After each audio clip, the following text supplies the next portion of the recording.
ঠিক কিনা? গতকালকে নিউজ দেখলাম, সংসদের মতো পবিত্র জায়গায় দাঁড়িয়ে একজন লেবাসদারী, ইসলামের লেবাসদারী একজন সংসদ সদস্য আমার ইসলামের ফরজ বিধান, পর্দার মতো একটা ফরজ বিধানকে নিয়ে তিনি কটাক্ষ করেছেন, মশকরা করেছেন। আমি ওই সংসদ সদস্যকে বলবো, মাননীয় এমপি সাহেব, 95% মুসলমানের দেশে মুসলমানেরা আপনাকে ভোট দিয়ে জয়যুক্ত করে সংসদে পাঠিয়েছেন ইসলামের বিরুদ্ধে কথা বলে, মুসলমানের মনে আঘাত দেওয়ার জন্য নয়। কথা বলেন ঠিক কিনা?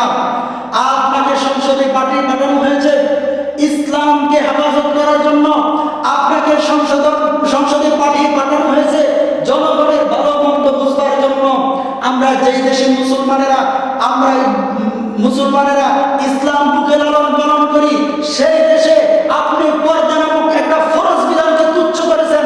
বাংলার মুসলমান এটা কখনো মেনে নেবে না। কথা বলেন ঠিক কিনা?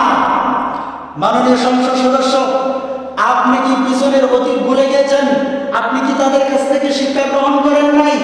এই দেশে ইসলামের বিরুদ্ধে, পর্দার বিরুদ্ধে বহু মানুষ কথা বলেছে।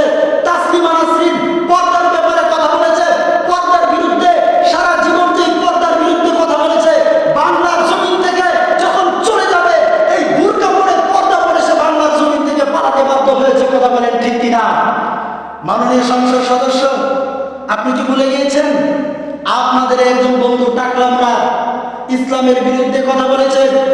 কথা বলতে দেরি হয়েছে, এই বাংলার জনগণ এমন ভাবে প্রতিহিত করেছে, রাতের আধারে পালিয়ে যেতে বাধ্য হয়েছে। কথা বলেন ঠিক কিনা? মাননীয় এমপি সাহেব, আপনাকে সম্মানের সাথে বলছি, এটা 95% মুসলমানের দেশ। এদেশে মুসলমানের বিরুদ্ধে কথা বলে সংসদে টিকতে পারবেন না। এটা বাংলাদেশ।